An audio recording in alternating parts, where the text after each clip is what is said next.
নমরুদের সাথে কি কি কথোপকথন, কনভারসেশন, ডায়ালগ হয়েছে শুনবেন। নমরুদ বলে, ইব্রাহিম ঘটনা কি? আমি ছাড়া এই বাবেল নগরীতে কোন রব আছে বলে তুমি শুনি নাই। তুমি আবার কোন রব পাইলা? তুমি আবার রব পেলে কোথায়? সাইয়েদনা ইব্রাহিম বলে, রাব্বি আল্লাযী ইউহয়ী ওয়া ইউমীত। আমার রব এমন রব যিনি জীবন দেয়, মরণ দেয়। জীবন দেয় কে? মরণ দেয় কে? নমরুদ বলে, তাই তোমার আল্লাহ জীবন দেয়, মরণ দেয়? আনা উহয়ী ওয়া উমীত, আমিও তো জীবন দেই, মরণ দেই। সাইয়েদনা ইব্রাহিম বলে, তাই তুমিও জীবন দাও, তুমিও মরণ দাও, তাহলে দেখাও তো, দেখাও তো কি করে জীবন দাও। নমরুদ জেলখানার দুজন ফাঁসির কয়েদিকে ধরে নিয়ে আসছে, ফাঁসির আসামি ধরে এনে ধারালো একটা ছুরি দিয়ে দুইটা আসামিকে ধরে আনছে। আইনা প্রথম আসামিটার পেটের ভেতরে ধারালো ছুরি দিয়ে ধা করে পেটের ভেতরে ছুরি ঢুকায় মুহূর্তের মধ্যে ফিনকি দিয়ে রক্ত বেরোতে শুরু করেছে। লোকটা জামিনে পড়ে ছটফট ছটফট করতে করতে করতে দুনিয়া থেকে শেষ। এরপর ছুরিটা পেট থেকে বের করে দ্বিতীয় আসামির পেটের মধ্যে ধা করে ঢুকায় দিতে যাবে। In the mid time stop, থেমে গেলেন, না তোরে মারবো না, ওইটারে মাইরা ওইটারে মৃত্যু দিলাম, তোরে আমি জীবন দিলাম, যা তোরে আমি আর ওইটারে। ইব্রাহিম দেখো, তুমি না বলেছো কেমন করে আমি জীবন দেই, কেমন করে আমি মরণ দেই? দুইটা আসামিকে ধরলাম, প্রথমটারে মরণ দিলাম, দ্বিতীয়টারে জীবন দিলাম, ঠিক কিনা? আসলেই তুমি প্রথমটারে কি দিছে, দ্বিতীয়টারে? সাইয়েদনা ইব্রাহিম বলে, ফাইন্নাল্লাহা ইয়াতি বিশ-শামসি মিনাল মাশরিকি ফাআতি বিহা মিনাল মাগরিব ফাবুহিতাল্লাযী কাফার। আল্লাহু আকবার। সাইয়েদনা ইব্রাহিম বলে, নমরুদ বুঝলাম তুমি জীবন দাও, তুমি মরণ দাও, বুঝলাম সব ঠিক। জেনে রেখো আমার আল্লাহ প্রতিদিন সকালবেলায় পূর্ব দিক থেকে সূর্য ওঠায়। পূর্ব দিক থেকে প্রতিদিন সকালে সূর্য ওঠায় কে? সাইয়েদনা ইব্রাহিম বললেন, আমার রব এমন রব প্রতিদিন সকাল বেলায় পূর্ব দিক থেকে সূর্যটা উঠায়। তুমি যদি আল্লাহর মতো শক্তিশালী হও, তুমি সকালবেলা পূর্ব দিক থেকে সূর্য না উঠিয়ে কালকে থেকে পশ্চিম দিক থেকে সূর্য উঠাও। ফাবুহিতাল্লাযী কাফার। এবার ধরা খাইছে, এবার লা যাওয়া নিশ্চুপ। এবার তো নমরুদ ধরা খাইছে। এবার নমরুদের মেজাজ নরম না গরম? কারণ তর্কে হেরে গেছে, মেজাজ আছে না নাই? নমরুদ বলে, ইব্রাহিমের রশি দিয়ে বাঁধো, আগুনে ফেলো। বিশাল আগুনের কুণ্ডলি করে সাইয়েদনা ইব্রাহিমকে আগুনের কুণ্ডলির মধ্যে ফেলা হলো। হাতে পায়ে বড় বড় মোটা মোটা রশি দিয়ে বাঁধা সাইয়েদনা ইব্রাহিমকে আগুনের কুণ্ডলির মধ্যে ফালায়।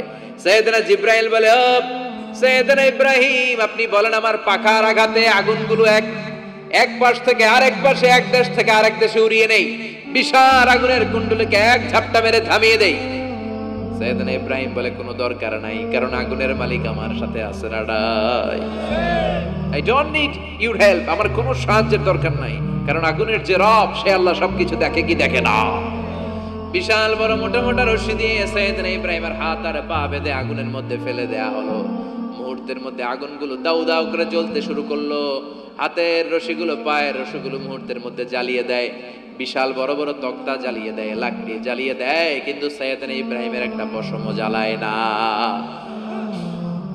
আজও যদি তোমাদের মাঝে কেউ ইব্রাহিমের মতো ঈমান আনিতে পারো, অগ্নিকেও পুষ্প বলে পরিণত করিতে পারো, ঠিক কি না? মুসার মতো ঈমান হলে রাস্তা হবে সাগর জলে, ইউসুফের মতো ঈমান হলে একে একে দরজা খুলে। নবী ইব্রাহিমের মতন ঈমান যদি আজও থাকে বিদ্যমান, অগ্নিকুণ্ডে দেখতে পাবে খুবসুরত এক ফুল বাগান। সুবহানাল্লাহ পড়েন। আল্লাহ বলেন, কুলনা ইয়া নারু কুনি বারদান ওয়া সালামান আলা ইব্রাহিম। আল্লাহ বললেন, আগুন, দুনিয়ার শুরু থেকে তোকে একটা ধর্ম আমি দিয়েছি, যা পাবি জ্বালিয়ে ছারখার করে দিবি, কিন্তু আজকে কয়েকদিনের জন্য তোর জ্বালানোর ক্ষমতা আমি আল্লাহ কেড়ে নিলাম। তে আমার ইব্রাহিমের জন্য ঠান্ডা হয়ে যা। কি হয়ে যা? তবে আগুন খবরদার এত বেশি ঠান্ডা হবি না যাতে ইব্রাহিমের সর্দি না লেগে যায়। সুবহানাল্লাহ পড়ে।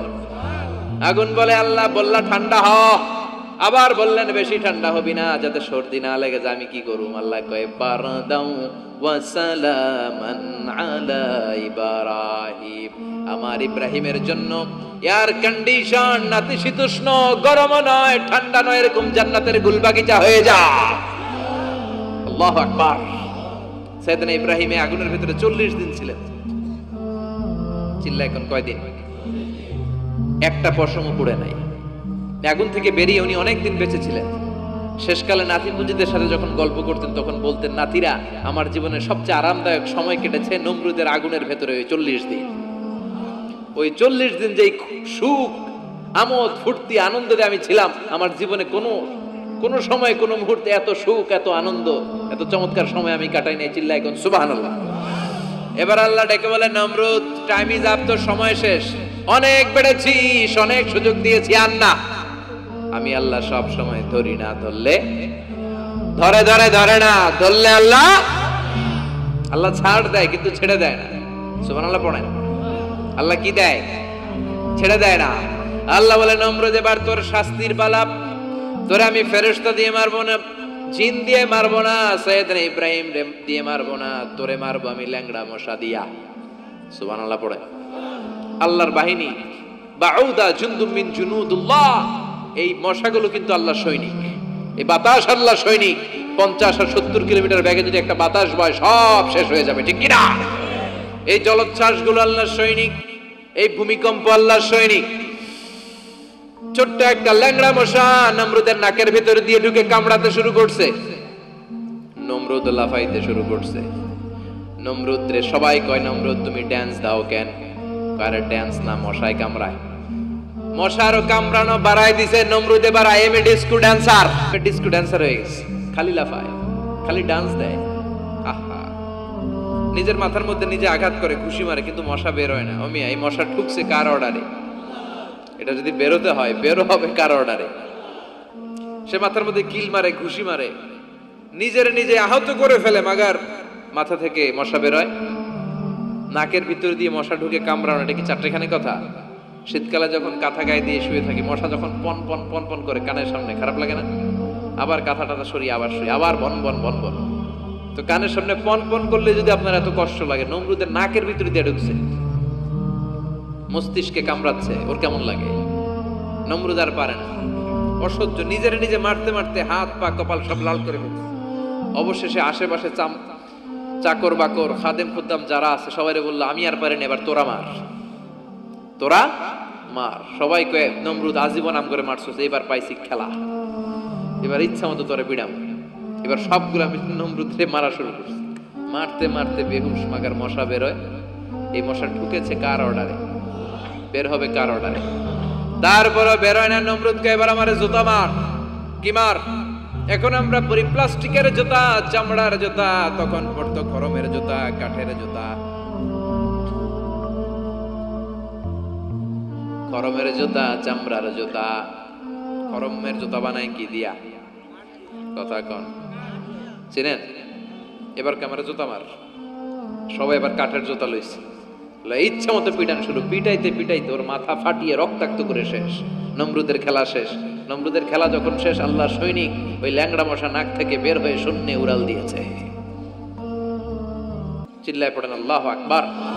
পৃথিবীতে কেউ তো স্থায়ী হয় না, হোক না সে ফেরাউন কিবা নমরুদ। কেউ হবে চিরদিন রয় না, কেউ হবে চিরকাল রয় না। পৃথিবীতে কেউ তো স্থায়ী হয় না, হোক না সে ফেরাউন কিবা নমরুদ। কেউ হবে চিরদিন রয় না। চিল্লায় বলেন ঠিক কিনা?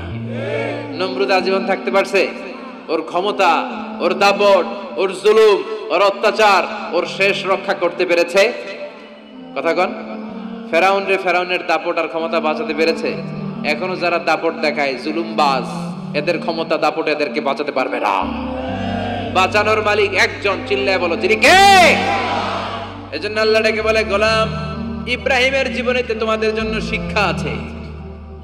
শিক্ষা আছে ইব্রাহিমের জীবনের জন্য, তোমাদের জন্য মডেল করি না তো, তোমাদের জন্য মডেল আছে। অনেক নারীরা এসেছে, আমার মায়েরা বোনেরা বাড়িতে সাইয়েদাতুনা হাজার, যাকে আমরা বলি বিবি হাজারা, ওনার জীবনী পড়বেন। ভাইয়েরা যারা এসেছেন সাইয়েদনা ইব্রাহিমের জীবনী পড়বেন। এই জীবনীগুলো থেকে আলো নেওয়ার দরকার আছে না নাই? আপনার জীবনটারে আলোকিত করে দিবে কে?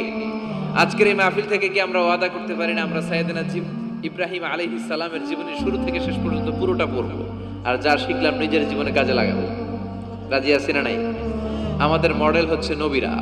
চিল্লায় বলেন, আমাদের মডেল কারা? এই নবীদের জীবনী মানলে আমরা আলোকিত মানুষ হতে পারবো। এই নবীদেরকে যারা অনুসরণ করে এরা টেন্ডারবাজি করে না, চাঁদাবাজি করে না, মাস্তানি করে না, দুর্নীতি করে না। এরা 14ই ফেব্রুয়ারিতে মেয়েদেরকে নিয়ে নাচানাচি করে না।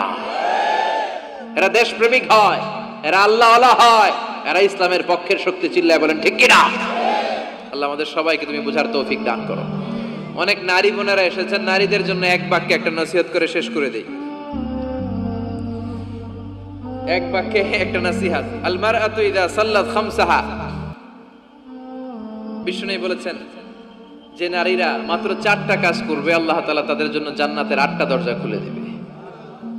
এক নাম্বার হচ্ছে আল মারআতু ইযা সাল্লাত খামসাহা, যে নারী 5 ওয়াক্ত সালাত পড়বে, ও সামাত শাহরাহা, রমাদানের রোজা রাখবে, আতাআত বা'লাহা, স্বামীর আনুগত্য করবে, ওয়া হাফিজাত ফুরুজাহা, নিজের লজ্জাস্থানের হেফাজত করবে, ফালতাদখুল মিন আইয়াবিল জান্নাতি শাআত, তারা আল্লাহর জান্নাতের 8টা দরজার যেটা দিয়ে মন চায় ঢুকবে, কোনো বাধা নাই। এগুলো মানার দরকার আছে না নাই?